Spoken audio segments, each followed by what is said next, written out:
Well, good evening.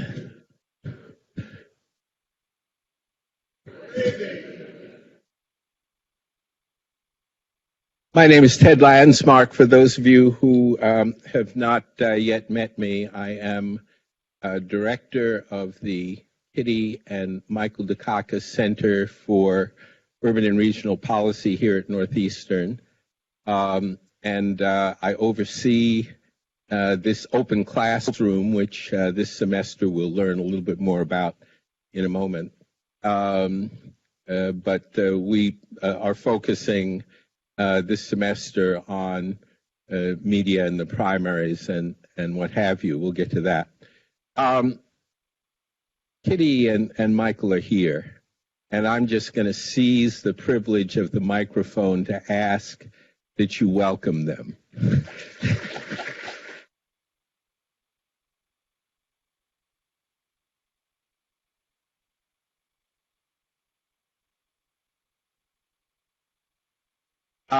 This is a teaching effort that we are sharing this year across a couple of our schools.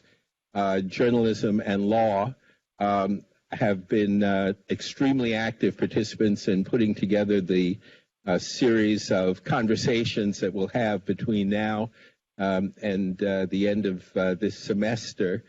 Those of you who have done this before know that we had a lot of fun when we collaborated with the journalism program, and so it's my pleasure to be able to introduce Jonathan Kaufman, who he's our guy in journalism. Jonathan, you're on. Thank you, Ted. Thanks. Well, I want to welcome you all to the Open Classroom, which is a joint effort with the School of Public Policy and Urban Affairs, the Dukakis Center, the School of Journalism, and the Law School. And Dan Ehrman, who will be leading the panel with Ted, is working very closely with us. So just so you understand, the Open Classroom is really a classroom. We meet now with a growing number. It's now 30 students. Mike and Kitty walked into the classroom, and Mike said, "This is a seminar?" But you know, it's a popular topic, and I think for anyone who's concerned about students or young people or Generation Z, the kind of interest we're seeing and the engagement we're getting from students is really a positive sign about the interest in the country and in the campaign. And the way it works is we meet with the students for about an hour and a half beforehand, going over readings, discussing the topic, and then we move in here with you to hear these panels. And so you'll see kind of, I think, a good mixture of students as well as people joining us from the Open Classroom. When the time comes for questions, one of our graduate students will have a microphone and will be sprinting up and down the stairs to try to give as many people as possible a chance to speak. Typically, we're going to do a different topic every week. Those of you who have seen the schedule, it's online. We also have printed copies outside on the table, and we've tried to vary it to reflect the different issues that are coming up in the campaign, whether it's economic inequality, whether it's criminal justice, the environment, and so forth. We'll be doing a local politics panel that we just added, given that Joe Kennedy is suddenly making everyone's life very interesting here in Massachusetts. So we're going to be bringing in some media folks and some consultants to talk about Ayanna Pressley, Elizabeth Warren, and Joe Kennedy. That'll be in a couple of weeks. These are also being live streamed. So if you happen to miss one, you can go to the website and watch it. We also have, I think, made a real effort to increase the political diversity of some of our panels. We'll be having Republicans on the panels, which wasn't always true the last time we did this. We'll be having people from Fox News coming, as well as from the Federalist Society. So again, the goal here is to have a diverse points of view in all ways. I'm sure you all understand it and agree, but this is a university, and the major goal here is to engage in conversations and to hear each other and to listen to each other. So when it comes time for for questions and so forth. We'd like questions, not statements. People who want to argue afterwards, you're more than welcome to take it into the hallway and kind of fight it out. But this is really a chance to listen to each other, and especially in this panel and others, to listen to people who have been on the front lines of both campaigns and these issues through the decades.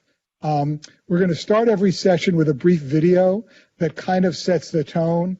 In some cases, it'll be kind of an introduction to a topic. In other cases, like today, it'll just be kind of a scene setter of some of the things we can expect going forward. It's be about 3 minutes. We'll play that video, and then I'll introduce our panel.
Okay, so obviously we're going to be hearing a lot more of that. But one of the things that I think when Ted and Dan and I have talked about it, one of the things that the goals of this course is to explain that there is a method to Trump's madness. And in fact, next week we're going to have an author who's written a book that's called The Method to the Madness. And that what may seem easy to make fun of and seems unhinged is actually a very careful campaign strategy on Trump's part. And one of the themes that I think we're going to talk about tonight is how candidates get defined and how the people that they are in real life somehow get caricatured and transformed in campaigns. And if they don't respond to that or don't have an answer, that can actually determine the election too.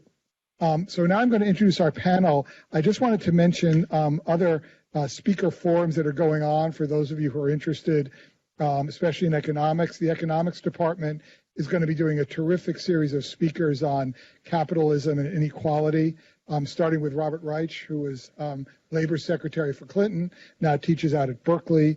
And then later, Jason Furman, who was the head of Obama's Council on Economic Advisors, will be coming. There's a pamphlet, again, on the table if you want to grab that. It's open to the public as well as to students, and it's on the Economics Department website. So the panel today is going to be led by Ted Landsmark and by Dan Ehrman. Dan is a law professor here. He teaches, he likes to say, non-lawyers about the law. So he has appointments in both the School of Public Policy as well as in the law school. And Ted, as many of you know, has a very long and distinguished career in Boston as a civic leader, a city official, but also as an academic. His specialty is in architecture. He ran the Mass College of Architecture as president for many years. And he's really, in many ways, one of the consciences of the city. And we're very lucky to have him here every week. On the panel this week will be 3 people representing kind of different aspects of the campaign and actually different politics. Mike Dukakis, 3-time governor of Massachusetts, ran for president in 1988. And I think, again, especially for the students, was really crucial in starting to rebuild the Democratic Party. When Mike ran, Reagan had wiped out the Democrats in a landslide in '84, and a lot of the states that we now think of as reliably blue, like California, were states that he managed to flip and kind of start the building blocks for Bill Clinton's victory 4 years later. I think we now look back at his campaign and some of the things he'll talk about as being the start of a much darker era in American politics. When we see some of the things that Republicans and Democrats have been doing in terms of dirty tricks and so forth, a lot of that first started appearing when he ran in 1988. He'll be joined on the academic side by Bill Mayer, who's a political scientist here at Northeastern, has written extensively about voting, the primary system, who votes and why. He's written extensively for the Brookings Institution. He's the advisor on campus to the college Republicans, which gives you some indication of where some of his political views lie. And I think that's something that's valuable for the students as well as for us here today. And then from the media, Dan Lothian, who worked at CNN. He's now on the faculty of the School of Journalism. He covered the Obama White House for 5 years. But prior to that, he covered campaigns in 2004, 2008, and then again in 2012, and was part of the teams at CNN that won the Peabody Award for the best political coverage. And as he likes to say, around this time of year, he feels like he has to start packing his bags for Ohio, because when you cover campaigns, you spend enormous amounts of time in Ohio and these other swing states. So I'd like to invite them up and turn it over to Dan and to Ted to lead our panel.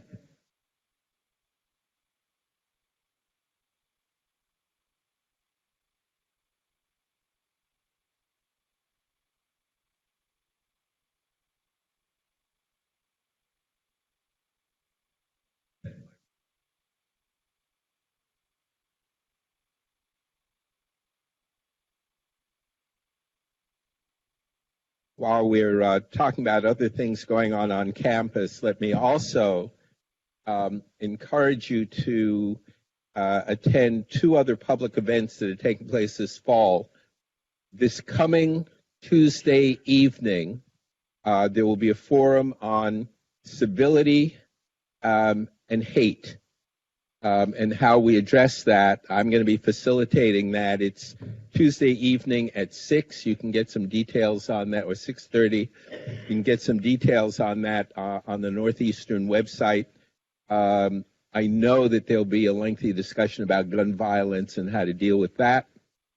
And on Friday, October 18th, we're doing a program, a day-long program on resilience and how communities can be involved in issues of resilience and what's going on in our cities. Those are open to the public. In both cases, we anticipate that a lot of people are going to want to come, so I encourage you to just sign up. There's no cost, but we want to know who's coming, and you want to be able to get online first. So can I turn this over to Dan? You're on? Good.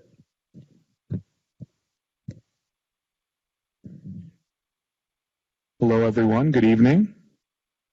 So I think we will start in this order in terms of asking questions of our panelists, and then around 7 o'clock, maybe a few minutes after, we'll open it up to the crowd. So just as a start, Governor Dukakis, I think you're the only person on this panel that has successfully secured his party's nomination for president.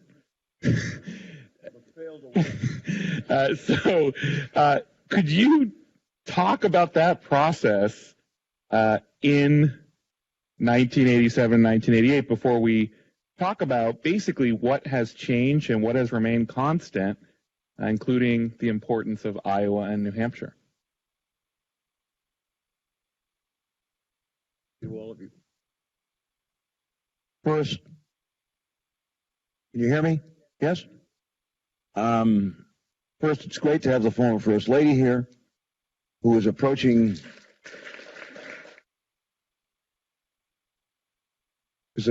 her 83rd birthday and has to be the best-looking Medicare recipient in the United States of America. If you're interested in universal health care, use Kitty as a good example of why it works. So how do you decide to run for the presidency? Well, I guess, Dan, everybody has his own story. In my case, folks, I have never, ever, ever thought of running for the presidency of the United States.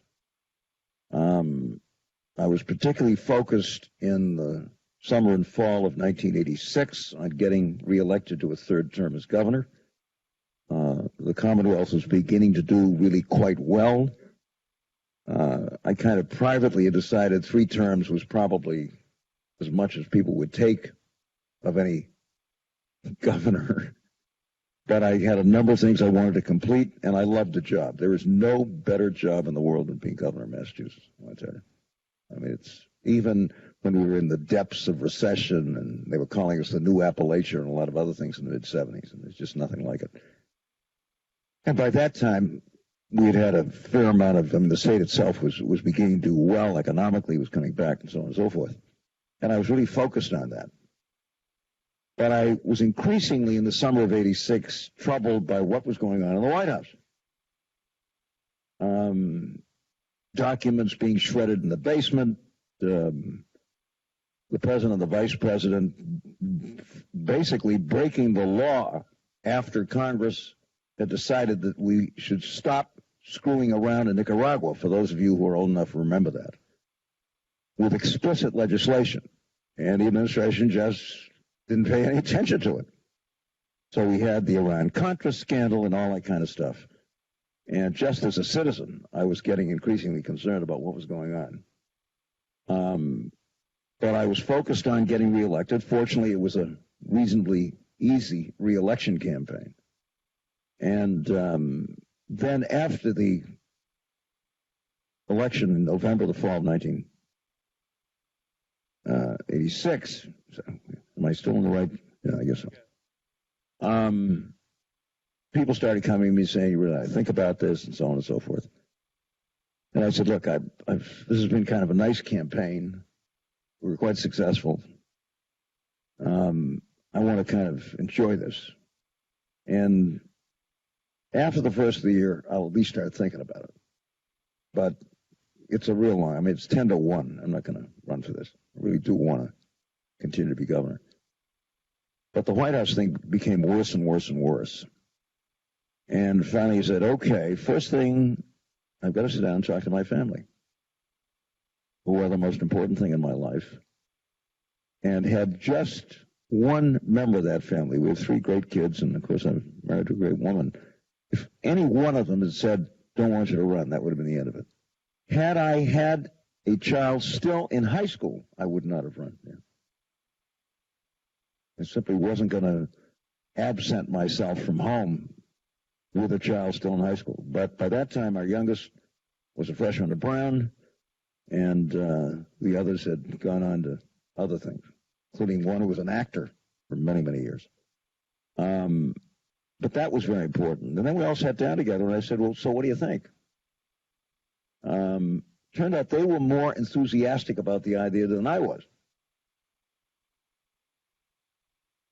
And my kids in particular were really quite enthusiastic about this. So was Kitty, which was important to me. Again, had just one of them said, I wish you wouldn't do this, that would have been it.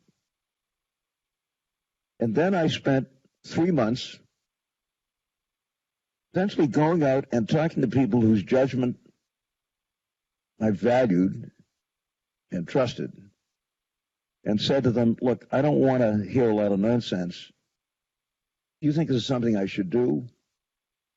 And if I won, would I be a good president? And I was very serious about this, folks. I mean, taking on the most important political position in the world is not something that you do lightly, needless to say. Or that you kind of instantly think you're the guy. Tough job. Very difficult job.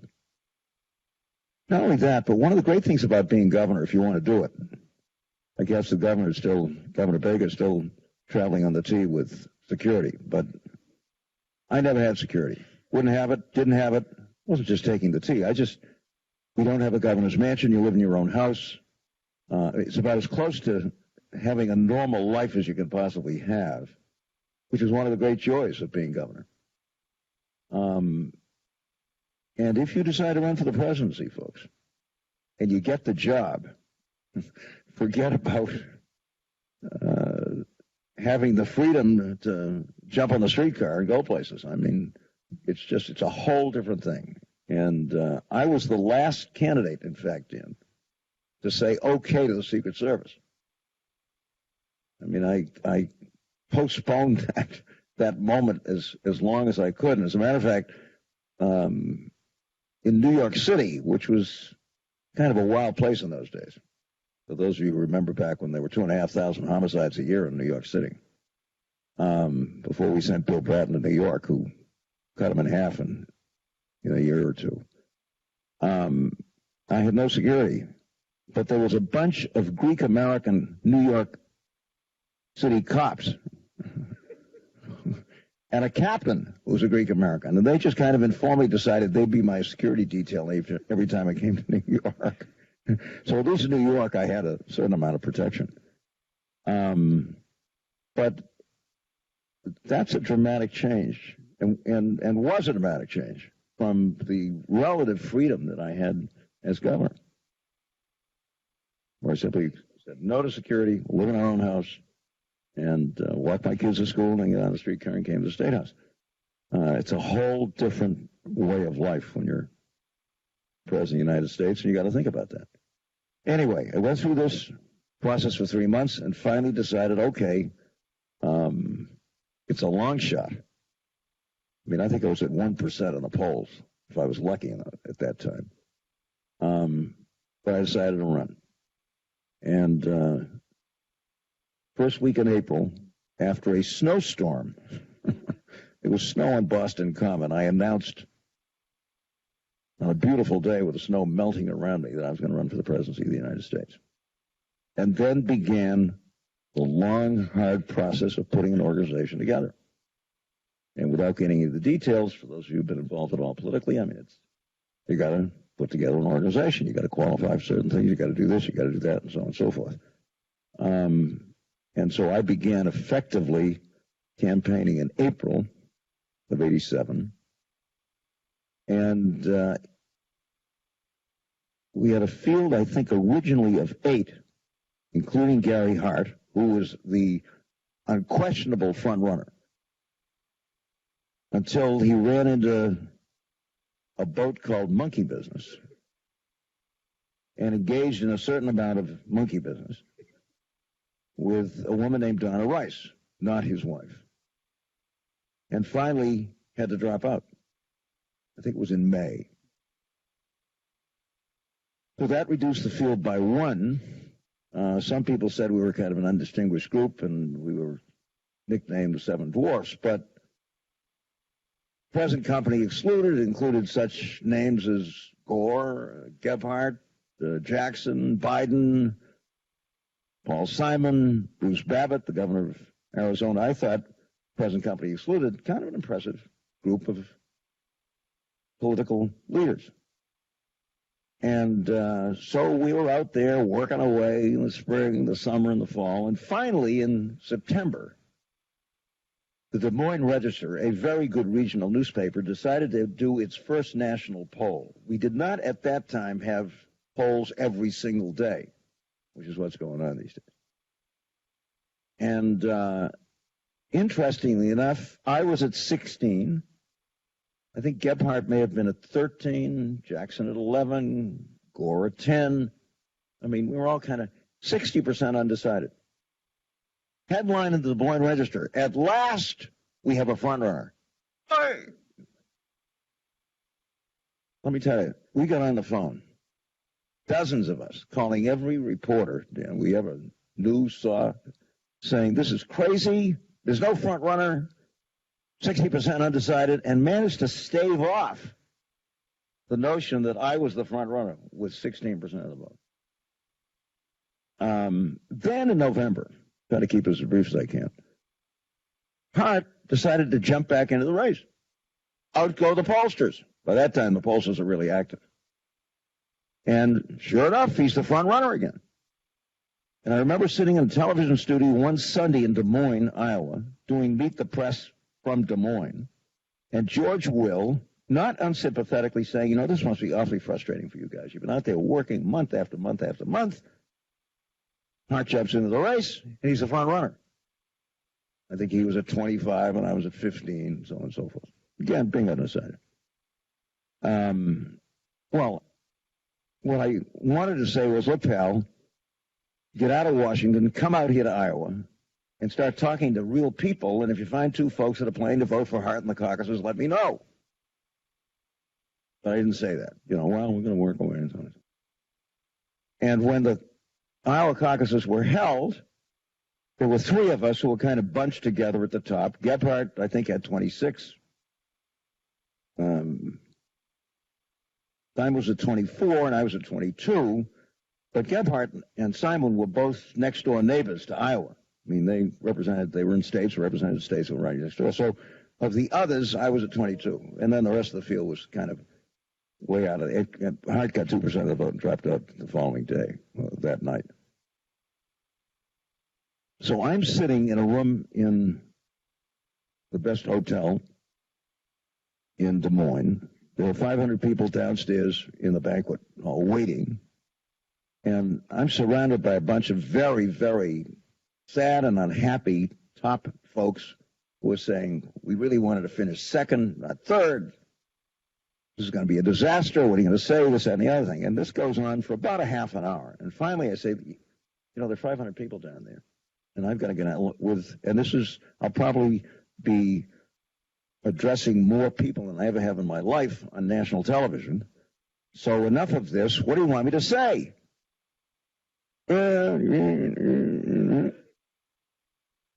But the husband of one of my top people was part of this group, but he wasn't deeply involved in the campaign. He was an interesting guy. And he said, finally, tonight, you won the bronze. Next week in New Hampshire, you got a chance to win the gold. I said, thank you very much. See you later. I'm going downstairs. I went out there and said, I want to thank the people of Iowa. This has been an incredible experience. Very pleased with what we've done tonight. We won the bronze. Next week in New Hampshire, we'll win the gold. And the following week, he was putting a gold medal around me in New Hampshire because I won the New Hampshire primary. Probably my best set of lines on television in history. And we went off to New Hampshire and won it.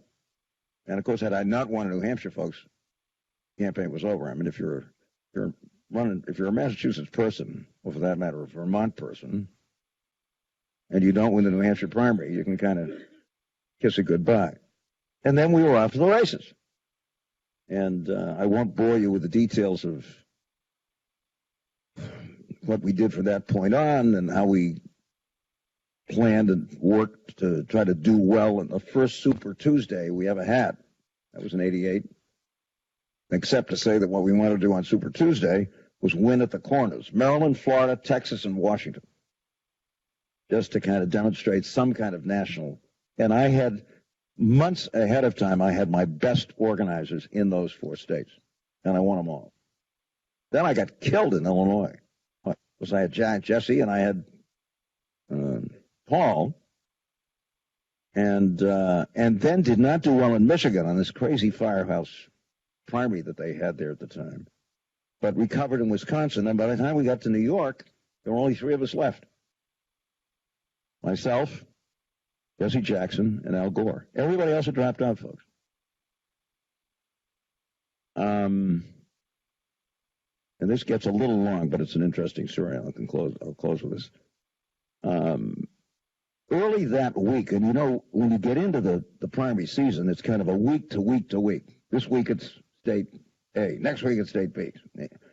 So I come back home, down in New York, and a Globe reporter, Dan, it was Curtis Wilkie, called my foreign policy guy, who subsequently became Undersecretary of State under Hillary.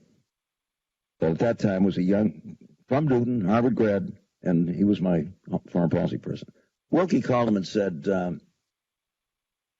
take a look at New York Times today.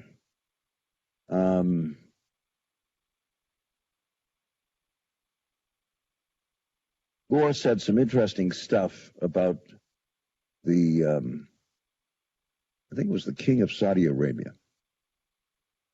Huh? No. This is Saudi Arabia. That's Siam. We don't, Siam is now Thailand. Yes, no. But we don't, did I use the word Siam? No, impossible. Anyway. And Gore had issued a statement early that week. We were in New York, right? In which he said, if we don't do this, that, and the other thing, we're going to have a very tough time with King Khalid of Saudi Arabia. Wilkie said to my guy, check it out. Khalid died 7 years ago. And Al, good guy, by the way, liked him a lot, liked what he's done, was the guy among the 7 of us who would say, well, these guys are okay, but I'm the guy that understands defense, foreign policy, armed services, this kind of stuff. And he was somewhat tougher on the military side of stuff than the rest of us. So I said to my foreign policy guy, I said, look, you better check this over check it out very carefully. Because if I'm going to use this at some point, we better not screw it up. He came back to me, he said, no question, Khalid died 7 years ago. Okay. And on Saturday night of that week before the New York primary, we had a debate sponsored by the local ABC affiliate in New York and moderated by their ABC New York anchor. With about 200 people in the studio. And we were kind of going on and on, this, that, and the other thing. And about 20 minutes from 10 to 11, about 20 minutes of 11, Al went into this one, you know, I'm the tough guy in defense and so on and so forth. And I couldn't resist. I said, you know, Al, we know that you've spent a lot of time at defense, this, that, and the other thing.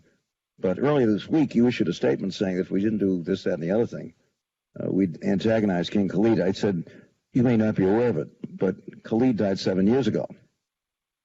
So I said, if you can bring him back, you're running for the wrong office.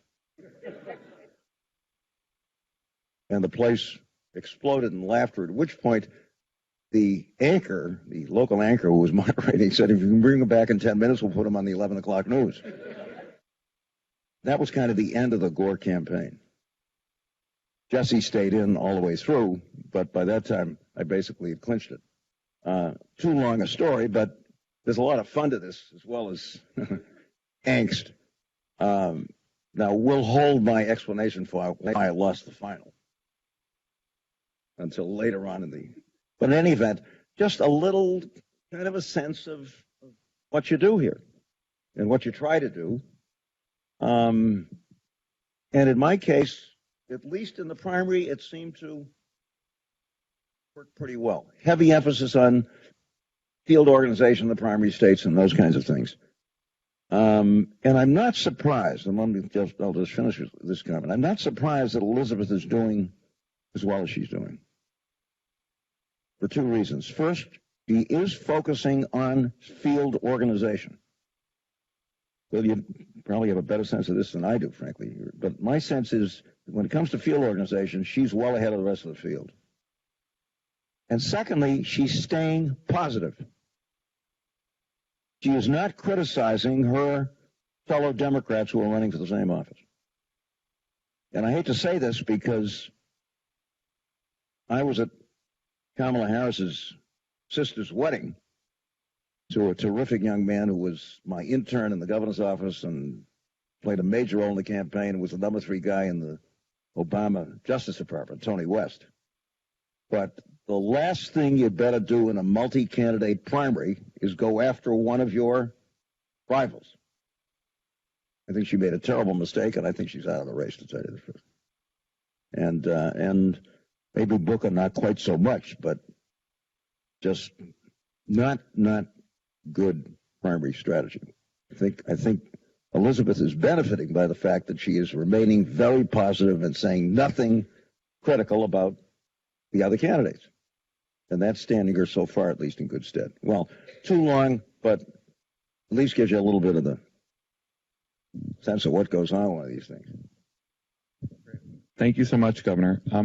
Bill, maybe you could provide a little bit of an overview. You're an expert in the primary process, what's called the front-loading problem. Could you talk a little bit about, what are some changes since 1988 and what remains the same as we head into 2020? Well, I think actually, can everybody hear this? I actually think that in its fundamentals, the process today is pretty much the same that it was in 1988 when Michael ran. It is still the case that the goal is to win a majority of the delegates at whichever party's convention you're running at, the national convention. It is still the case that all those, or most of those delegates, are selected in primaries and caucuses, especially primaries. It is still the case that the process leads off in Iowa, and then 8 days later takes place in New Hampshire. Now they've carved out a role for Nevada and South Carolina. But I think it's fair to say that Iowa and New Hampshire are still the big prizes. And it is still, some of the tactics you use change. The internet was not around when Michael ran in 1988. You can, on the one hand, use it as a way of recruiting volunteers, as a way of targeting messages at particular people. Depending on the kind of campaign you're running, it can also be used as a very good fundraising tool. But in the end, you still, it comes down to doing well in, as I say, in Iowa, New Hampshire, maybe South Carolina has become in some ways an important primary as well. And after South Carolina and Nevada, there is, as Dan said, this huge flood of primaries. That's basically what front-loading means. It means that if you go back to, say, certainly prior to as some of you may know, the basic rules of the primary and of the delegate selection process were dramatically rewritten by the Democrats between 1968 and 1972. And if you go back before then, the system was what you could call backloaded. Most of the really significant primaries took place at the end of the nomination calendar. Today, after, as I say, if you read the Democratic Party's rules, they specifically say that Iowa has to go first, followed by New Hampshire, and I can't remember if it's Nevada and South Carolina or South Carolina and Nevada. And then you can schedule, once I think it's at the beginning of March, you can schedule between March and the middle of June, you can schedule your primaries or caucuses anytime you want. And states like California, which used to schedule their primary in the first Tuesday in June, and the California primary was at one time one of the great showdown events in American politics. That was where the final battle between Eugene McCarthy and Bobby Kennedy took place. It was the kind of final blow against Nelson Rockefeller's campaign in 1964 when he lost in California to Barry Goldwater.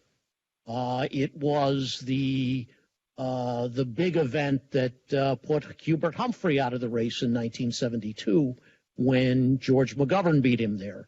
Starting in 1976, it became increasingly clear that California was just a kind of a footnote to the whole process. And so they decided to move up their primary to the beginning of the process, and same with a lot of other states. At various points when that has occurred, people have said, well, geez, if California and New York and Ohio and Illinois are right after, this was particularly true actually in 1988, after Iowa and New Hampshire, there was what was called Super Tuesday, and in particular, it was the Southern Super Tuesday, because every one of the, I believe this is right, every one of the 11 Southern states voted on that day.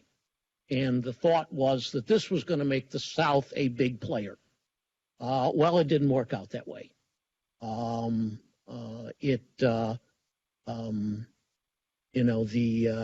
The impact of Iowa and New Hampshire was too much. Al Gore did win a few primaries there, but never followed it up with any other major victories. So it's still going to be a fight in many ways that resembles the one that Michael just talked about. And we can talk about this further, but if I were handicapping the race right now, I'd probably place a bet on Elizabeth Warren. Partly, I think she has run at least what is a good primary or nomination strategy so far. How a lot of her positions will play out in a general election is, I think, a more iffy question. A lot of the Democrats are positioning themselves really quite far to the left on a whole lot of issues, and they may come to regret some of these positions in the general election. But I think she has run a good campaign for the nomination. She has been quite specific about a lot of things, and again, a specific proposal is good if people say, well, gee, she's being specific. On the other hand, the more specific you are, the more you open yourself for attacks from other candidates. The other thing that she and Bernie Sanders will have as an advantage is that they are from next door to New Hampshire. If I can say this without getting, I always try and take a group of students up to watch the candidates up in New Hampshire. And if I can say this without spoiling my invitation, New Hampshire likes to portray itself as a primary to the nation. They are the people with the, they take it very seriously, which lots of them do. They like to see the candidates in person. They get to know the candidates better than people in subsequent primaries often will. And therefore, they, their verdict is especially worth taking into account. And while some of that is true, there's an important qualification to that and that is that they are also very susceptible to New England candidates, or are very sympathetic to New England candidates. If you look at the history of the New Hampshire primary, you go down the list, and if there was a New England candidate running, he or she almost always won that election, or won the New Hampshire primary. So in 2016, Bernie Sanders won it. In 2004, John Kerry won it. In 1992, Paul Tsongas won it. In 1988, Governor Dukakis won it. So both Sanders and Warren will have a real leg up on everybody else come New Hampshire. And for reasons that I haven't quite figured out yet, the press doesn't seem to discount that kind of thing. If you look at Michael's numbers in the national polls, they took a real jump after he won in the New Hampshire primary. So in many ways, it's the same process.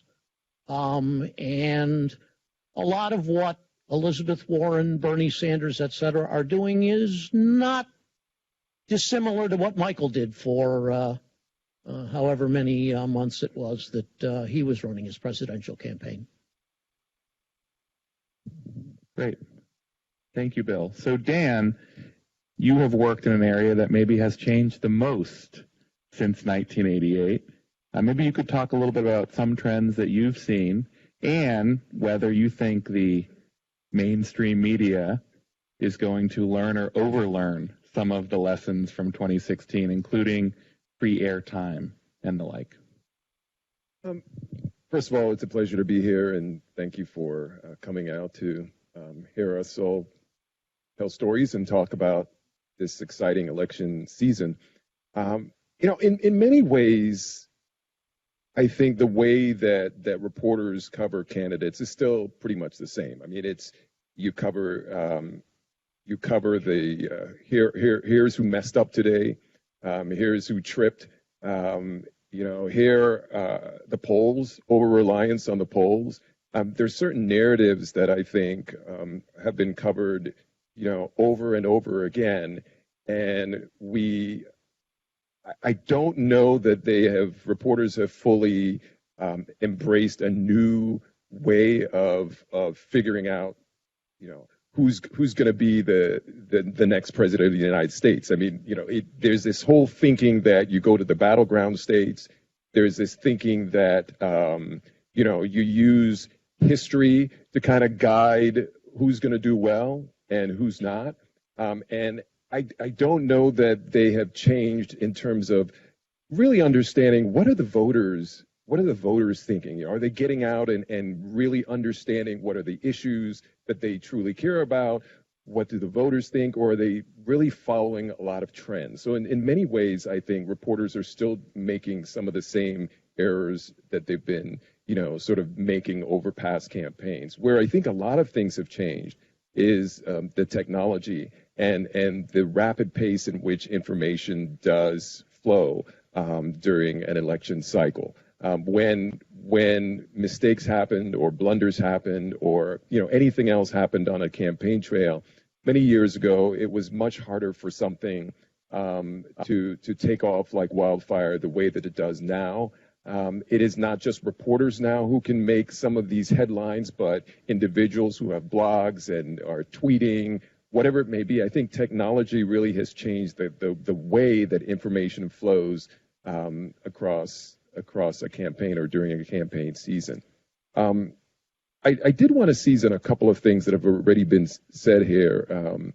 One of them by the governor when he was telling the story, this wonderful story about how on the fly they made up the statement about the bronze and the gold. And that got me thinking about, how campaigns run. And these are, the people who are on these campaigns, oftentimes the brightest, the best and the brightest, who are willing to, these young people oftentimes willing to give their blood for the candidate. They work around the clock. They will do whatever it takes out there on the campaign trail. But oftentimes, some of the best lines, some of the best moments, some of the biggest issues that pop up that everyone sort of grasp onto and will propel a candidate isn't something that's planned. It's something that's made up on the fly when all of a sudden something isn't turning out the way that a campaign thought it was. And it's like, what do? They start scrambling, and someone says, why don't we try this? And so from afar, you're sitting back and you're going, oh, they have it all together. They know exactly what they're doing. But you would be surprised how many times it's, they're huddled on a campaign plane going somewhere trying to figure out their strategy at the next stop, what they should say based on something that had just transpired or based on some poll numbers. It's not to take away from a true strategy that campaigns have, but a lot of times, these moments that define a campaign and define a politician happen just, sort of spur of the moment, made up on the fly. The other thing that I also wanted to seize on when the governor talked about how, when politicians, those who are running for president, are looking to, the future, and if they won and they got in the White House, and you talk to them and you say, okay, so what is the one thing that you think will change in your life? What is that one thing that you worry about? And I remember when I first started asking that question, I always thought that I was going to get an answer about, I don't want to wake up in the middle of the night and know that we have to push the button, and blow the world up. I thought it would be something big like that.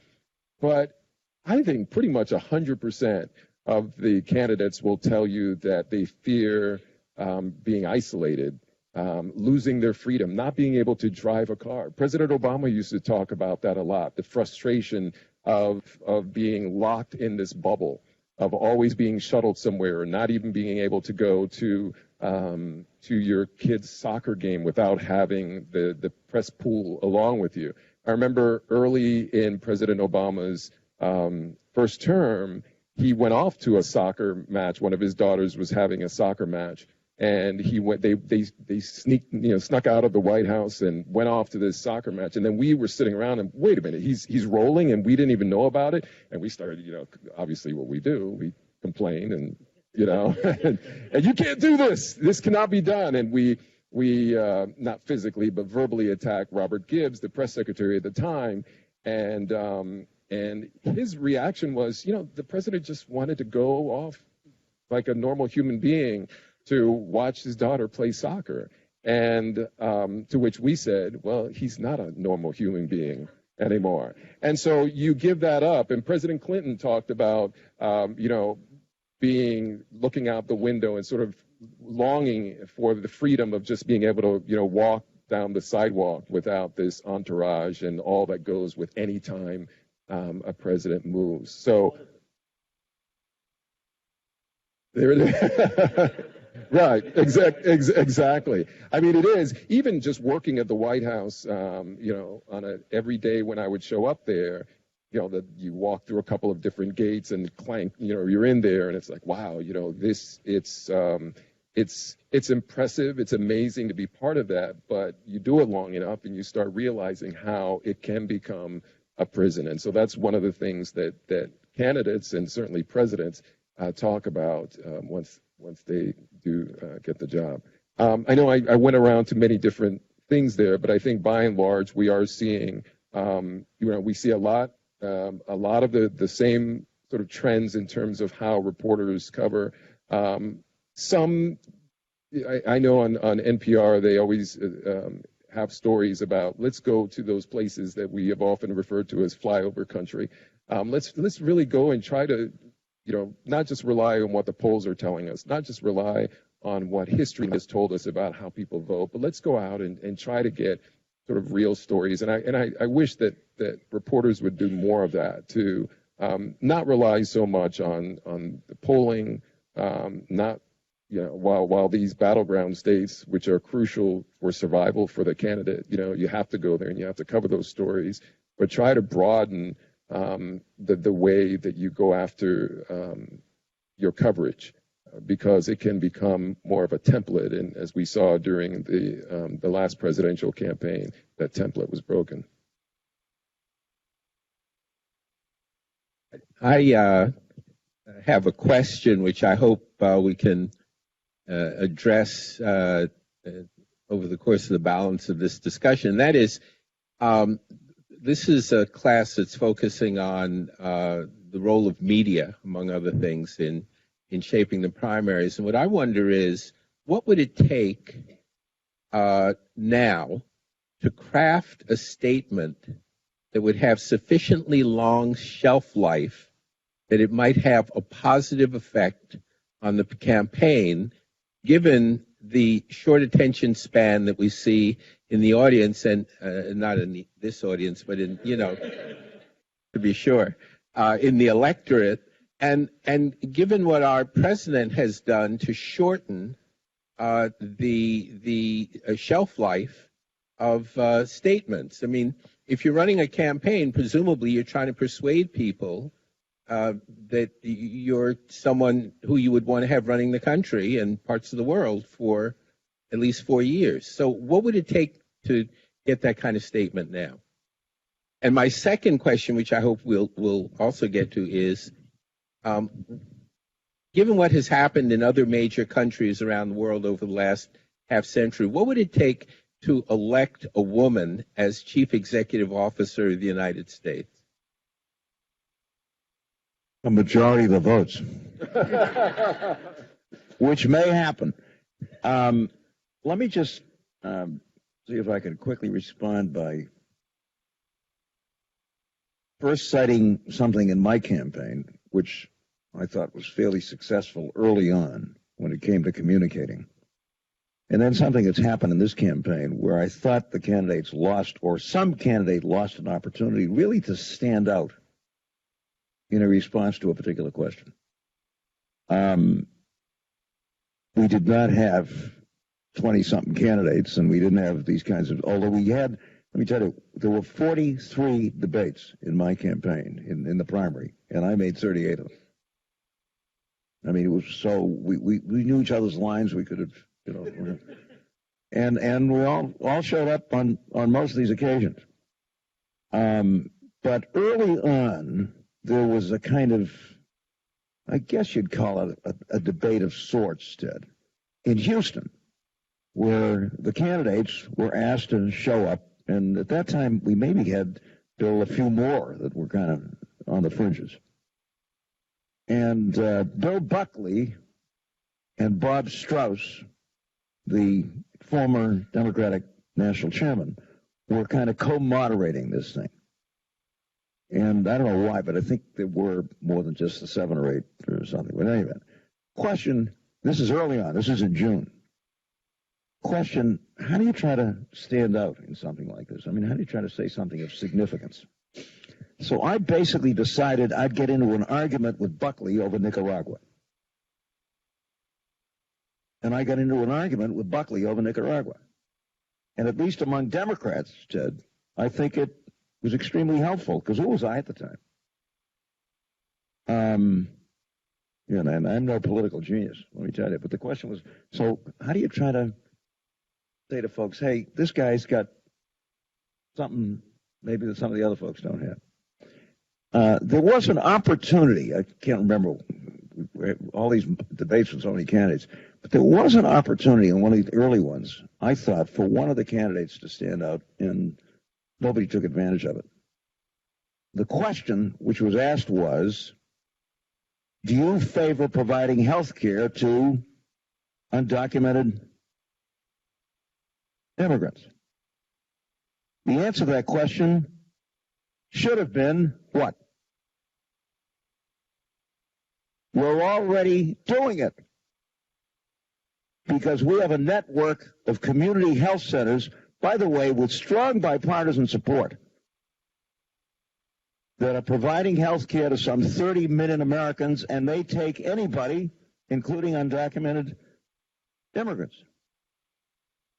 Now, I don't want to exaggerate this, Ted, but I think if one of the candidates had said, we're already doing it,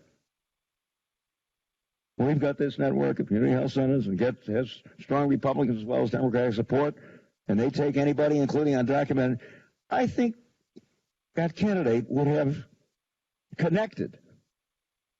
Folks would have said, hey, this guy or woman knows what he or she is talking about. I mean, this is kind of impressive, right? None of the candidates knew this. Now, it's a small thing. I mean, how do you try to stand out early on in a crowd?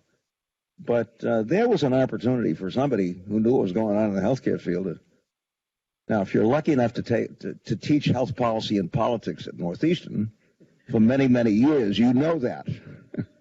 Would I have known it had I been asked that question at that time? Well, healthcare is kind of one of my babies, so I think probably I would have. And these community health centers, folks, people don't know enough about them. They provide enormously important health care to millions and millions of Americans, regardless of who they are, where they come from, whether or not they're legal or illegal. But that was, it seemed to me, a missed opportunity for a candidate to kind of stand out by showing that he or she knew something. No? Gender.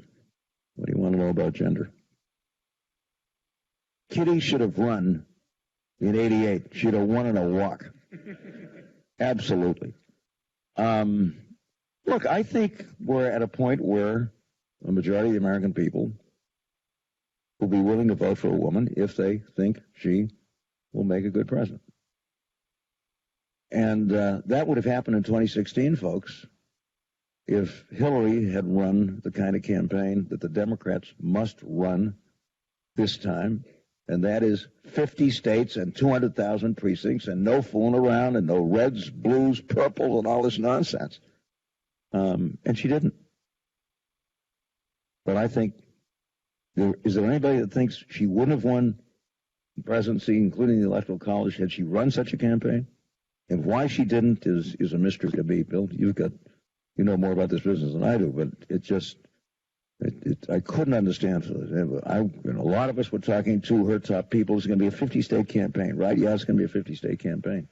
It wasn't a 50-state campaign. It was barely, a 6-state campaign. And if you get into this red-blue thing and basically concede half the country to the Republicans, I mean, that's a hell of a way to start a campaign. And look what happened in the midterms. Democrats were winning all over the place in allegedly red states, but they were working. And if the Democrats are going to win this one, folks, 50 states, 200,000 precincts, and no fooling around. Serious grassroots effort. Yeah, agree with his. Sorry, this is it. Sorry, I don't know why that one's off. Okay, there we go.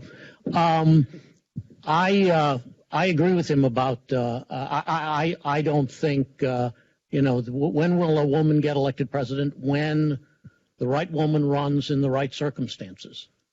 I think for a variety of reasons, Hillary Clinton was a fairly weak candidate in 2016. I think if the if the Republicans had nominated anybody besides Trump, she would have lost more decisively. But I don't think among a whole long list of problems that she had, I don't think the fact that she was a woman ranks anywhere in the top 10. When I say problem, I mean something that would have hurt her in with the voters. And I would say the same is true of Elizabeth Warren. Whatever problems she has, either in the primaries or in the general election, if she gets that far, I don't think her gender is going to be a major one. I think she has other weaknesses, and as for the question, what do you do to stand out? I mean, you know, that's one aspect of the presidential nomination process that I think really is something of a crapshoot. It is very difficult to say what you do to kind of stand out in a debate. It depends on what questions are asked, what other people say. I thought some Republican missed a huge opportunity in the very first Republican debate that took place in the summer of 2015 for not going after Trump. They all sort of, you know, Trump made all these typical Trumpian sort of comments, and nobody challenged him, nobody took him on, nobody criticized him. They really gave him a free ride up until the point where he became so had such a head of steam behind him that he was pretty well unstoppable. On the other hand, Marco Rubio might have had a real shot at the nomination, except that he didn't have a great answer to the one question, which was basically, are you prepared to be president given that you've only been a senator? There were a whole lot of things he could have said. Instead, he just repeated 3 times the line that Barack Obama was doing exactly what he wanted to do. And the other, you know, in terms of not just a statement in a debate, but a position that would allow you to stand out. One of the problems in a nomination race is if one candidate manages to find an issue that really seems to catch on with the voters, the others will very quickly latch onto the same issue and position. You can't do that as easily in a general election. But in a primary, once it became clear that Medicaid for all was popular with the Democratic base, virtually everybody went out there and said, "Oh yeah, I'm for Medicaid for all as well." Actually, the classic example of this was in 2004, where early on in that race, most of the Democratic candidates had voted for the war in Iraq. Kerry had voted for it. Gephardt had voted for it. John Edwards had voted for it. The one exception was Howard Dean. And he opposed it. And suddenly, out of nowhere, he raises about twice as much money during the second quarter of 2003 than anybody else did. He started jumping into the lead in the polls in Iowa and New Hampshire. And what happened? Suddenly everybody else came out and said, "Oh, no, I'm anti-war, too." That was the first of many changes of position that John Kerry experienced. So that after a while it became, and they did their best in some way or another to fudge why exactly they had voted for the war. And to a fair extent, they were able to neutralize the issue, which is why, in the end, Howard Dean lost. The way I answer the question about a female candidate becoming president is the same way I answered the question when people said, "When will an African American, win the White House?" And I always said, when the right African American comes along that appeals to voters. I mean, when President Obama first won, that wasn't the year of the black man, where all of a sudden it's like, okay, we're going to elect a black man this year. No, I mean, it wasn't. It was the right time. It was a perfect storm. There were people who would have never voted, admitted that they would have never voted for an African American, but he came along with a message that resonated with a lot of voters. And I think at that point, the color of his skin really didn't matter. I think, I mean, we did stories early on about how, Hillary Clinton had, a larger audience among African Americans than even, President Obama, than candidate Obama. So, I don't, the color of his skin may have appealed to some, but it was just about the right candidate at the right time. And that was sort of the magic that led him into the White House. And I think it's the same thing for a female candidate as well. And as for what the right message is, that will make you stand out, it really is, and I agree with you, it really is a crapshoot. Whether or not it's a tagline, John Edwards, with the multiple Americas that he would talk about, that kind of made him stand out.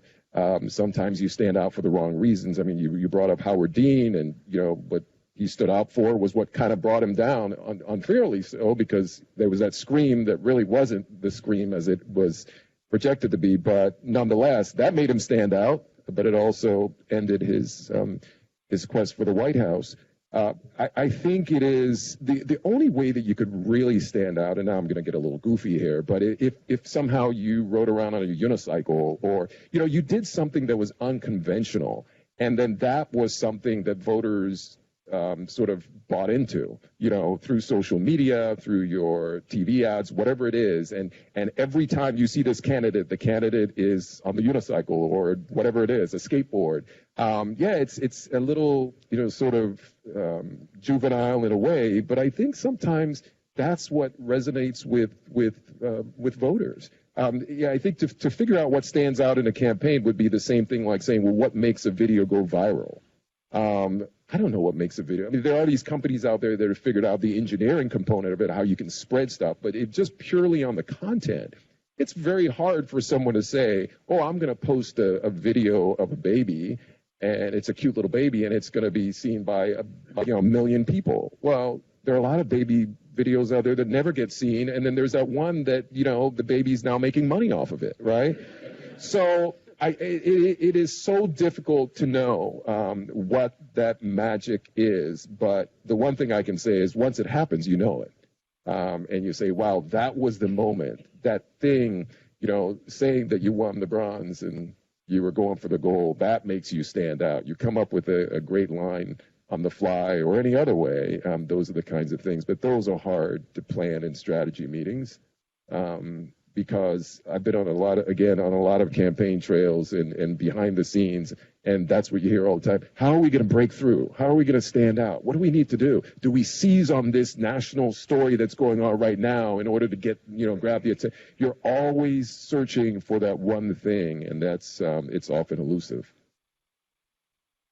I think the answer, Dan, that President Yang will tell you is it's crowd surfing and body surfing. Right. That does work, yes.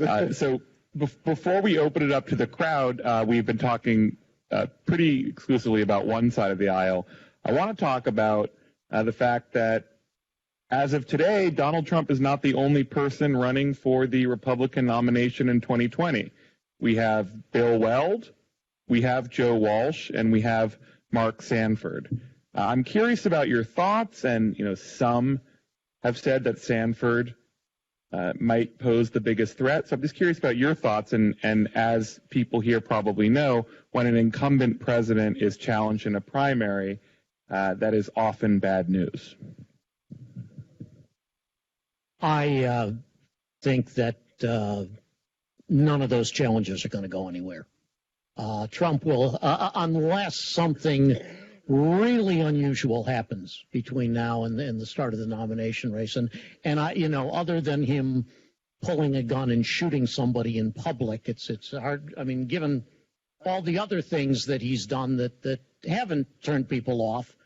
I mean, the bottom line is, the issue is not whether you have opponents, it's what kind of opponents there are, and in particular, how popular you are with your own partisans. Donald Trump at the moment has an approval rating low 40s. That is low for a president seeking re-election. Not at this point, Obama wasn't much higher than that. But the bottom line is he's running about 85 to 90% among Republicans. If 85 to 90% of Republicans approve of your performance in the White House, it's very difficult to run against him. And none of those three candidates are going to raise any money. Hard for me to, hard for me to imagine that Trump doesn't have a very easy road to renomination. I agree with that. And earlier we saw that there was that clip that was suggesting that he never stopped running. So that's the advantage he has. I mean, what you often see with incumbents is that they have the campaign rhetoric. It's one way that they speak when they're out there running for the office.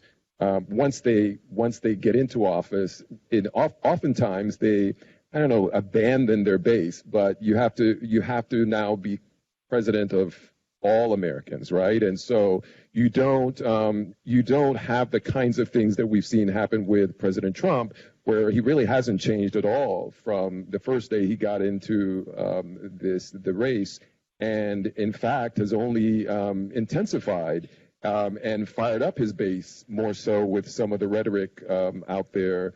And I oftentimes forget, because I'll say, oh, he's out there on the campaign trail, right? I'm thinking that, oh, no, this is not a campaign stop. He's just a president visiting, a particular town. Even if he's going for, because a hurricane has hit a place, somehow it becomes kind of a campaign style event. So I think it's very difficult for someone now to enter in and to challenge that, because he hasn't. One of the things with President Obama was that he was always appealing to Hispanic voters during the campaign, and then how he was immigration reform was going to be at the forefront of his agenda. He made a lot of promises, and then sort of after he became president, that was one of the big complaints in the Hispanic Latino community. When are you going to live up to some of the promises that you gave us out there in the campaign trail? President Trump continues to deliver in terms of the rhetoric for his base, and so he still has that support, which I think is it's too much for any person, barring something. And I frankly don't think shooting someone's going to take him down. I would think. Well, depends, right? Exactly. But I mean, it would have to be Trump himself saying, I'm not going to run anymore because I'm tired or whatever. That's the only thing that I see bringing Trump down, in the race. So with the few minutes that we have left, we're going to open it up for questions.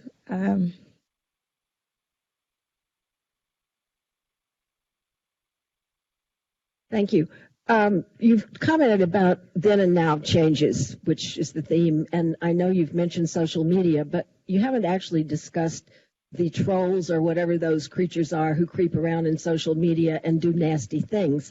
And I just wonder if you have any perspective on the effect of that on current campaigns, and or is it significant, or just do we think it might have been significant in the last election? Thank you.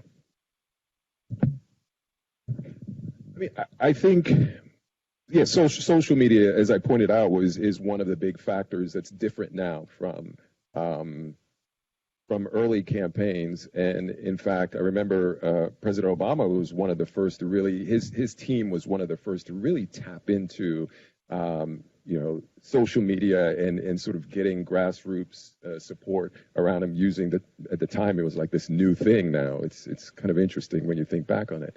I do think that it is a factor. It plays into what people get into their feeds, and it, they'll see certain kinds of stories, whether it's negative stories against certain a certain politician, or positive stories, for someone that they follow. But I think the level of impact is hard to gauge, because that's kind of how all information now funnels through that same system, that same pipeline. So you could say, how do people figure out about society in general? It's through this whoever they follow, and whoever they like, that's the information they get. So it does impact the way that people think, but I don't think that's unusual from how people get information and are swayed in anything in everyday life. I think the role of trolls has been greatly overrated. And in particular, I think the notion that somehow if the Russians hadn't done whatever they would have done, that Hillary would have won is greatly mistaken. I mean, if it were that easy to send off however many 100,000 or a million messages, would really the Russians have been the first to discover that? There are thousands of political consultants in this country who, if they knew how to send off however many million messages, and that would guarantee your candidate would win, they would have done it long before the Russians thought of doing it. The notion that I think most of it was background noise. If there were people who got messages that were critical of Hillary, I'm sure they got lots of messages, not from the Russians, but from other sources that were highly critical of Donald Trump. I just, as I say, if it were that easy to sway an electorate, there sure would have been some American political consultant who would have noticed it and taken advantage of it.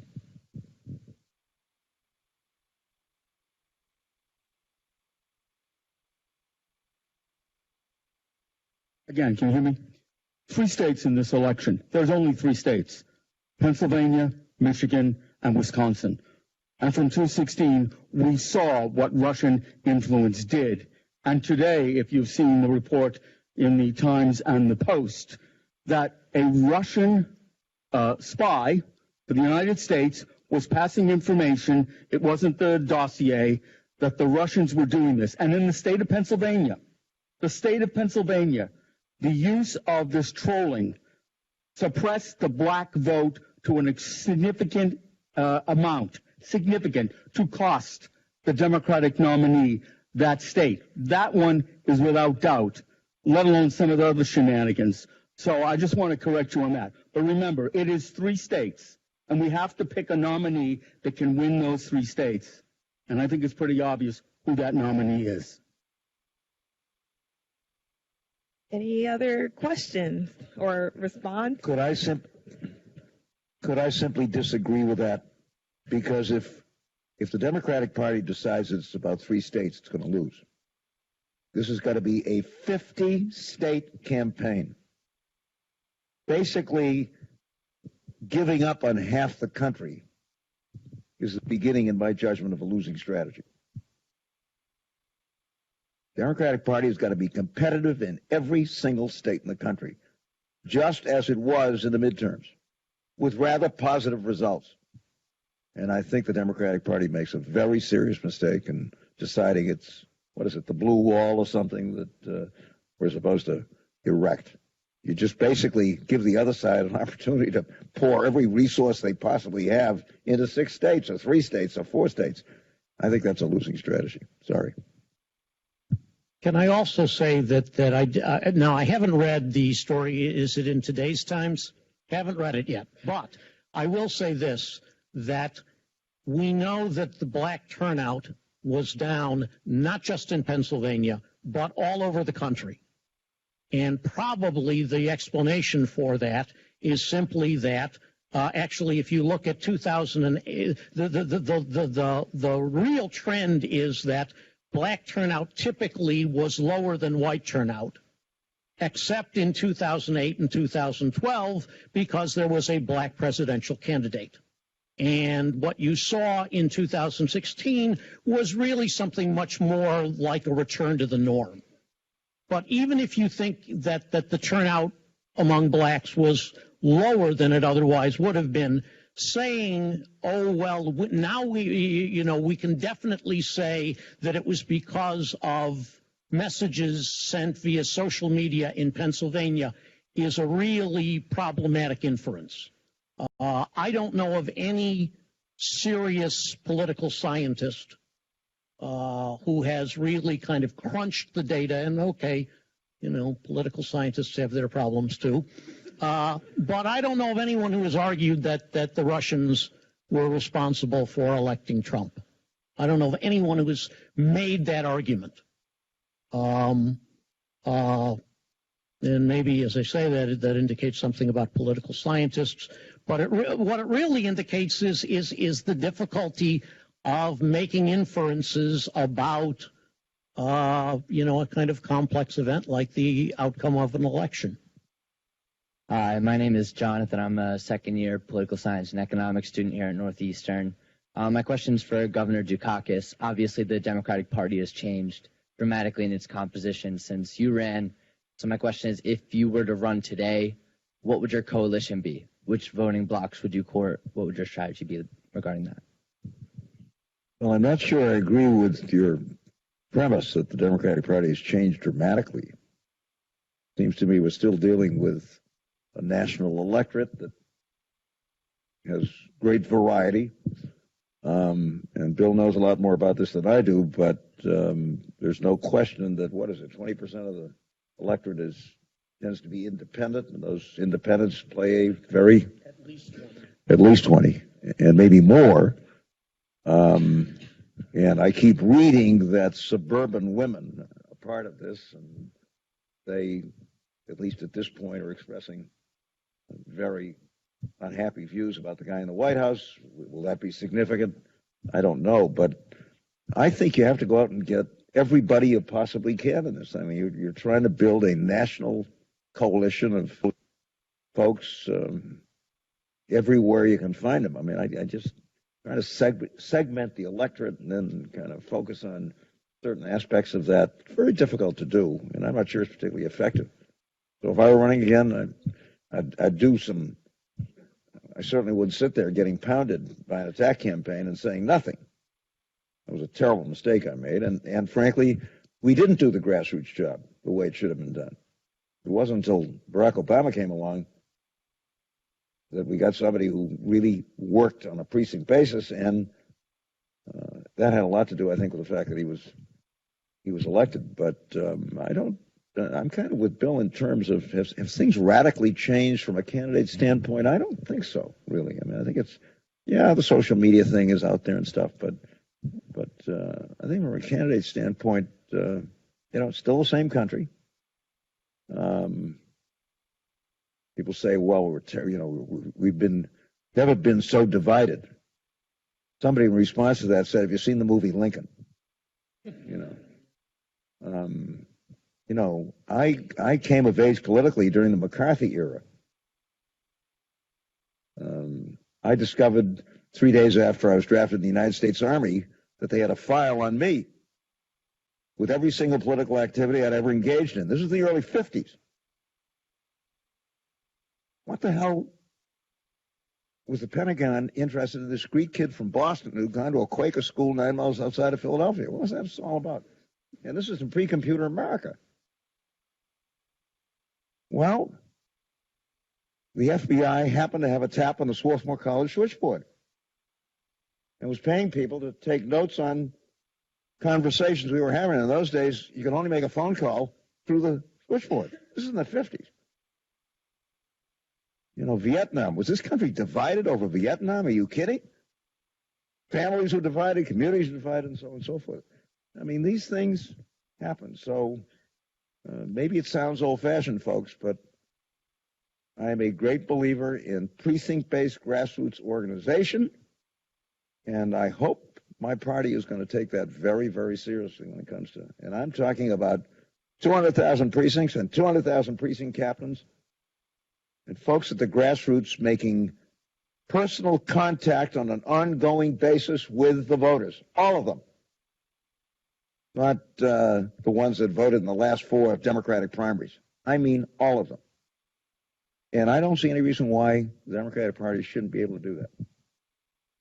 Now, it's not the whole thing, but I think it's And that simply did not happen at all, as best I could determine in 2016, even in the so-called battleground states. It wasn't just that Hillary never showed up. What was going on in the field? Not a hell of a lot, apparently. Hi, my name is Tara Nay. I'm a third year here at Northeastern. Is it on? Okay. Can everyone hear me? Great. My name is Tara Nay. I'm a third year here at Northeastern. I'm studying journalism and poli-sci combined. Okay. I'm going to speak a little louder. Okay. You heard my intro. Also, I'm from Ohio, so I love the flyover references. They're not wrong. My question is the other side of your question earlier, with regard to how candidates can keep their content relevant and interesting. I want to know, and this is for whoever's compelled to answer, as a journalist operating in the 24-hour news cycle, how can we keep relevant political information from becoming jaded, so to say, from wearing it out? Stuff that's really relevant in the political arena, I think oftentimes gets lost within the cycle. So how do we emphasize what's important without losing that? Well, that's a good question. I mean, I think it all comes back, from looking through my journalist glasses, it all comes back to good storytelling. I mean, there's always a lot of power in storytelling. Even if people care about, sort of the issues, if you are constantly just sort of pushing out this candidate, it stands for this and this one stands for that.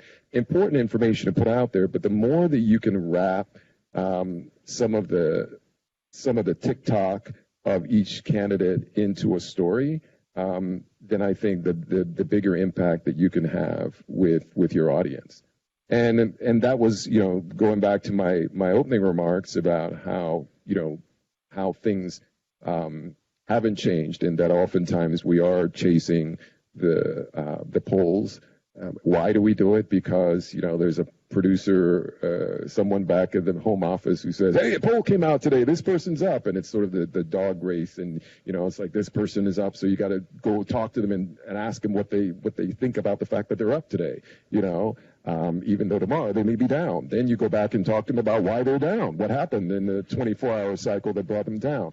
So I think the one thing that will always work is if it's the issue is about the economy, go out and farmers, go out and talk to a farmer and get an emotional connection with that farmer who can tell you how life for them is just so difficult under the current conditions, or whether it's about, crime and justice and you're talking to someone who has been hit hard by violence. The more I think that you can frame issues around compelling stories, the better connection you'll have with your audience.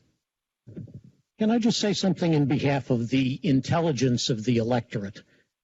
Because we've been talking a lot about tactics and the times suggesting that you've got to do something tricky to, a lot of, at least certainly in the general election, an awful lot of it really does come down to some basic things like, how's the economy doing? Are we at peace? Do we have a basic confidence that these people are competent? Do we think they're extremists? Why did Barack Obama win? There had been that disastrous intervention in Iraq. You may remember that the economy was in free fall in the fall of 2008.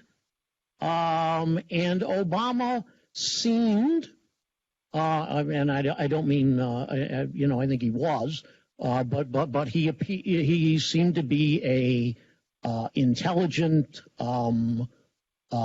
competent person, not an extremist.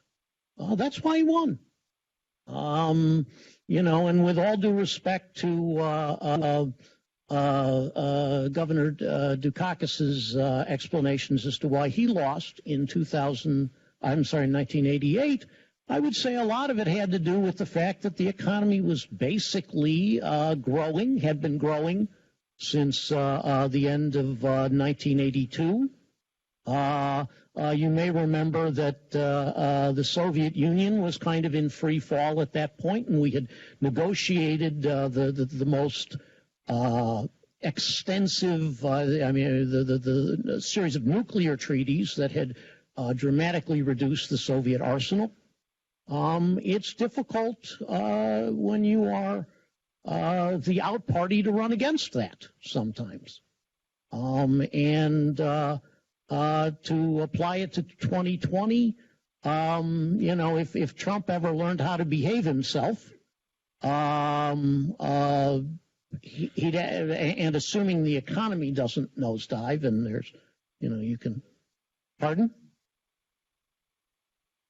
Well, that's what I'm saying when if he didn't, if he behaved himself,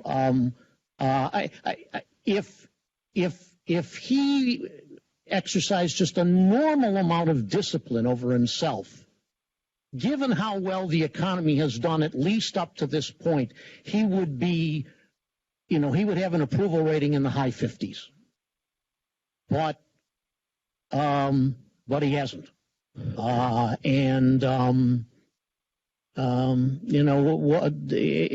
haven't talked about the general election, but I think a lot of that will hinge on whether the economy continues to do fine.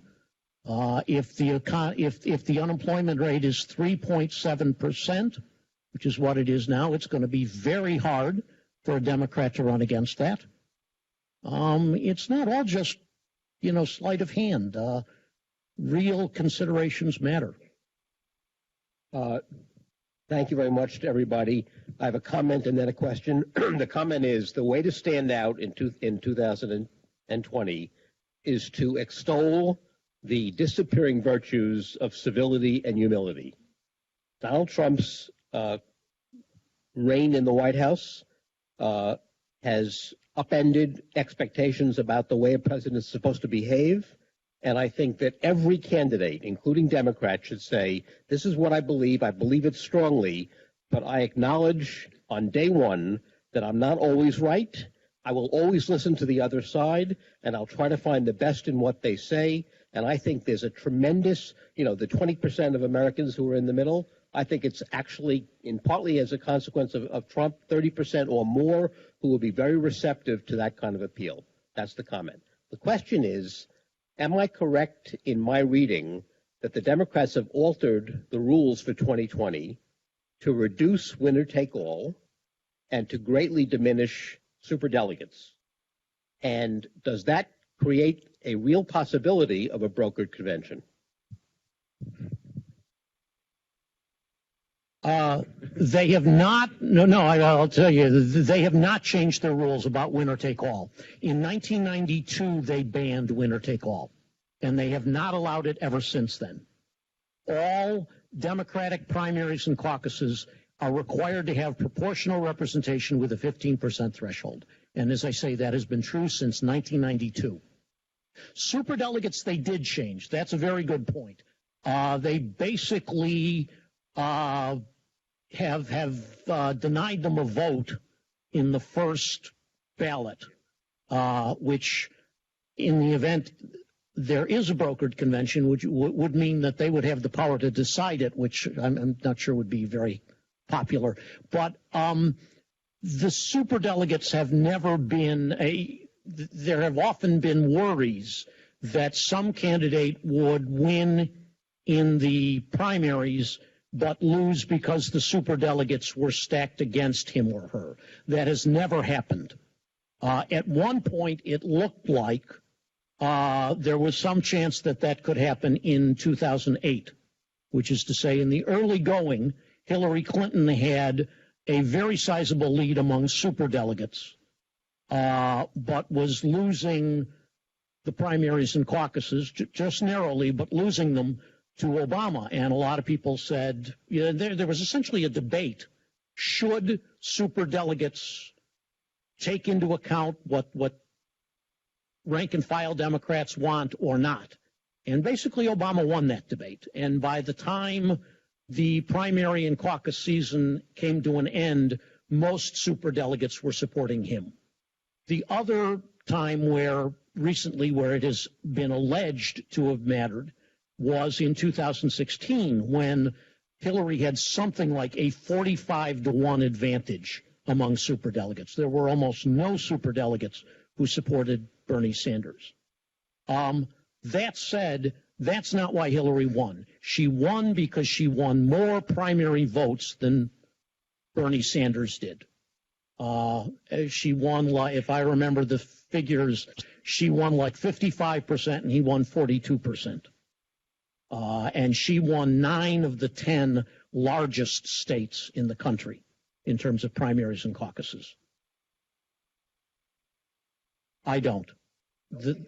No, I think, that periodically the press, goes off on this. Oh, maybe we'll have a brokered convention back in '88. Pardon? Makes it exciting. Well, it would. It would if it happened, but they greatly exaggerate the possibility. In 1988, in particular, I remember there was something called the Mario scenario, which said that all of these Democratic candidates, the dwarfs, nobody would emerge from the process, and so in desperation, the Democrats would turn to Mario Cuomo when they got to the Democratic convention. Well, it didn't happen. In the process of the primaries, Michael Dukakis emerged as the clear favorite of Democratic primary voters and caucus goers, and he won. We have a question in the very back. Superdelegates. Sorry, you're absolutely right. When the Democrats rewrote their rules in 1972, one of the clear consequences of that was that there was a sharp reduction in the number of Democratic elected officials and party officials who became national convention delegates. It used to be that almost every senator and every Democratic senator and every Democratic governor became a convention delegate. And a lot of people thought that was a great thing because it meant that the delegates had some perspective on governing. They wanted somebody who was not too extreme, and they would not put together an extreme platform, for example. But nevertheless, under the new rules, there was this sharp and continuing reduction in the number of Democratic party officials and elected officials who became delegates. So in 1982, the Democrats rewrote their rules and changed a little bit over, but starting in, I believe, again, it was 1992, basically every Democratic member of Congress became an automatic delegate to the Democratic National Convention, and every member of the Democratic National Committee became an automatic delegate to the Democratic National Convention. And if you add there were a few other categories that they did, and the bottom line was that about 1 out of every 6 delegates was an automatic delegate. They were selected without reference to the primaries and caucuses, and they were called, though they're not actually called this in the Democratic rules, they were called superdelegates. And they've been controversial ever since they were first established in the rules, and in response to the complaints of the Sanders people, they finally really did take the step of pretty much taking them out of the process. At least they no longer have they can show up at the convention and get a seat there, but they don't have a vote in the first round balloting.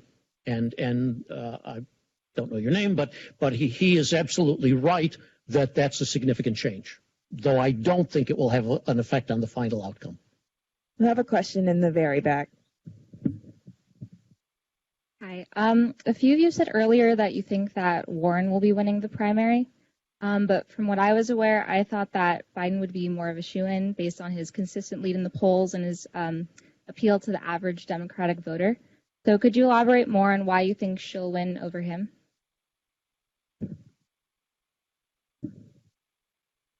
I I've been criticizing polling the whole time, but a poll just recently came out, and it has her, up there threatening Biden. And I think part of the reason, my take on it, and again, I'm not on the campaign trail, but I also agree that I believe she has the best shot of winning the nomination. And the reason is because when Biden, everyone sort of wanted Biden, at least, Democrats who really wanted Biden to run. He's sort of a likable character, very interesting, but he seemed like the safe choice. And I think that's the reason you saw he came into the race. He immediately surged to, front runner status, and everyone sort of thought he was going to, sort of skate along.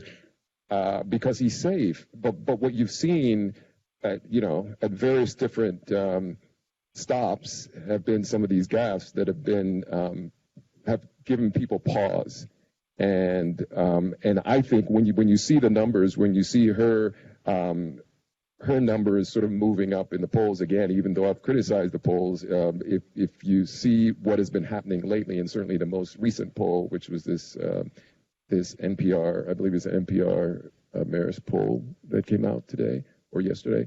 I think that that's one of the issues, that because he is, he's no longer viewed as sort of the safe candidate. He's making some very sort of, basic mistakes. And it shouldn't be, when people are surprised by that, this is who Biden is. If you recall, when he was vice president, he forced the hand of President Obama on the issue of gay marriage, and that was vintage Joe Biden kind of just shooting from the hip. That's who he is. But I think that certainly in the current climate that we have, he was seen as the elder statesman who kind of had it all together. You're seeing some holes in that theory, and I think Elizabeth Warren is benefiting from that.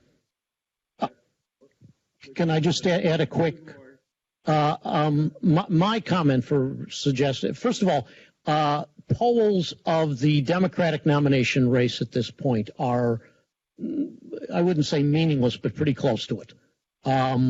At this point in 2003, Howard Dean was ahead. At this point in 2008, Hillary Clinton was well ahead. At this point in 1987, let's see, by this point, Jesse Jackson was actually ahead.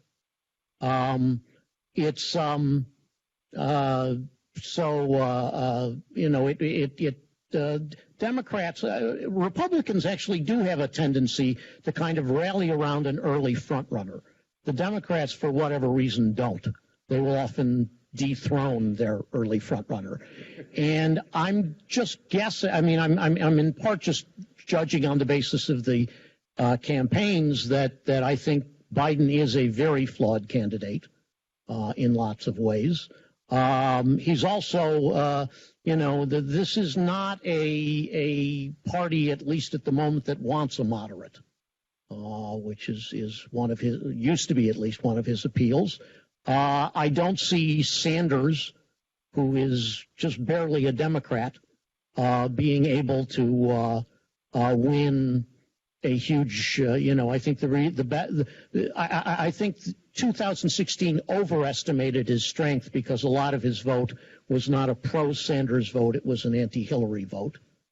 I don't think Kamala Harris has shown much capacity to catch on, so, I think I'm basically suggesting that Elizabeth Warren is the least flawed of the Democratic frontrunners. We have two more students with questions, and I think we are slowly running out of time. So one there, and she's been trying to get a question in since the beginning. Hello, my name is David Harbeck. I'm a fifth-year student at Northeastern studying journalism and political science.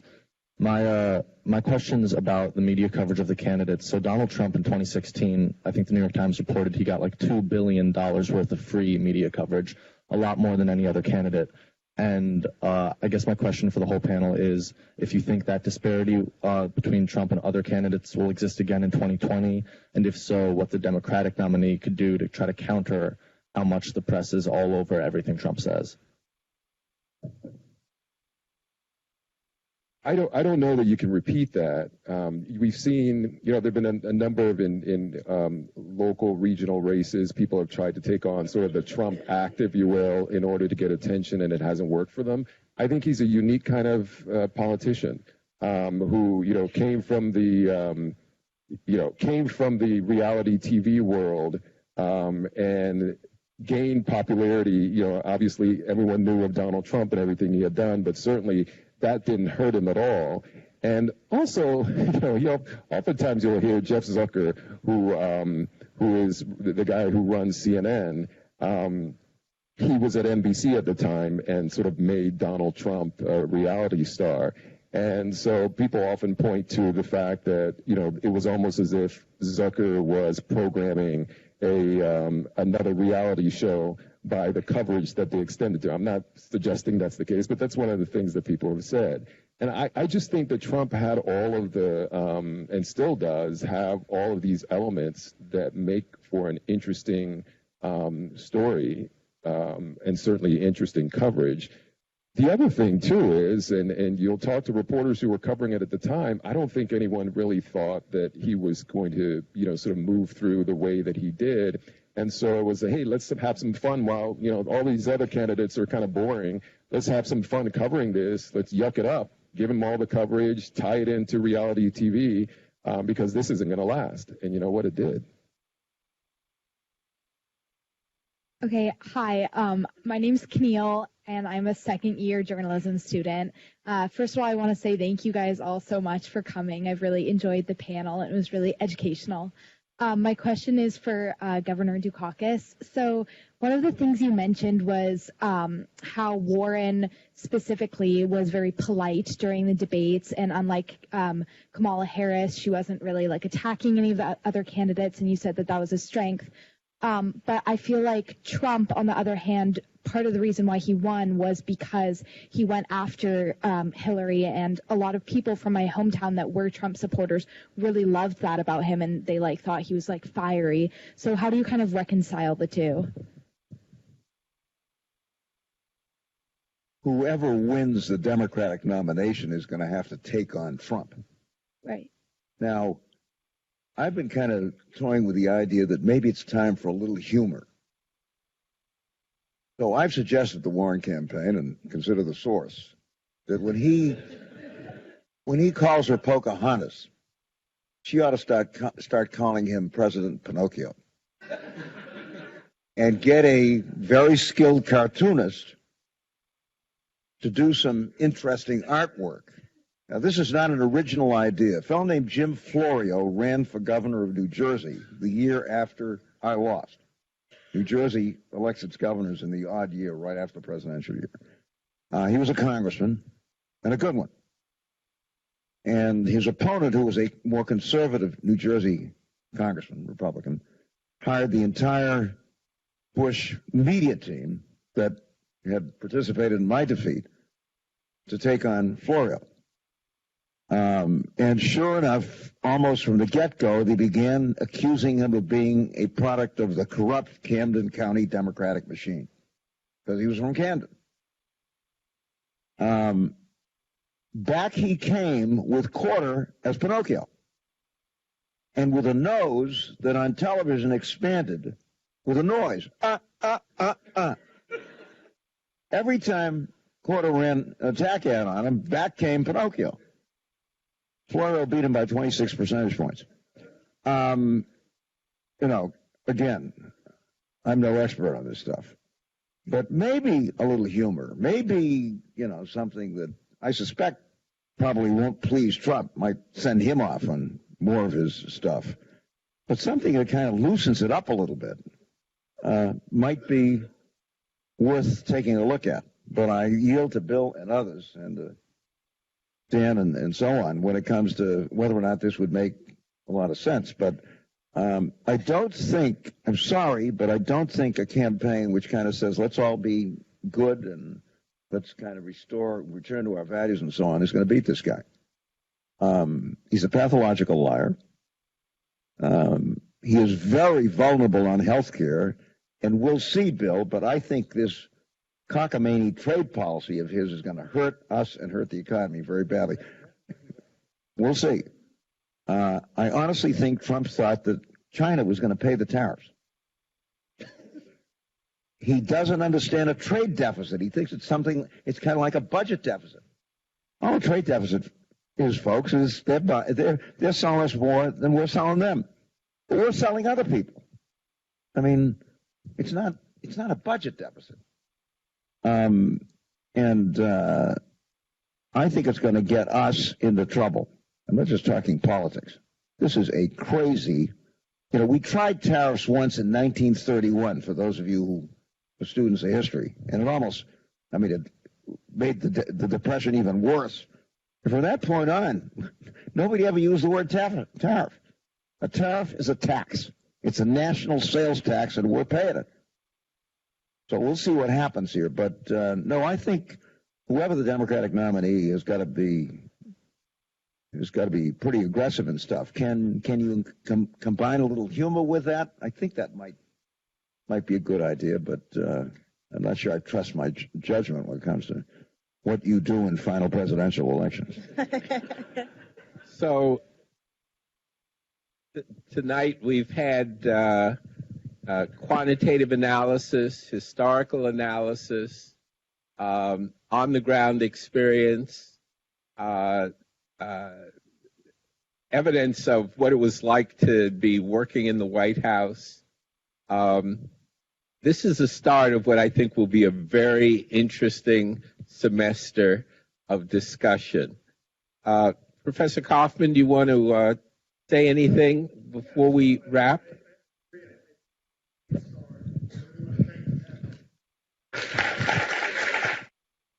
Thank the panel for their candor as well as their insight. Next week we're going to be looking at Trump, but we're going to be looking at the method to his madness.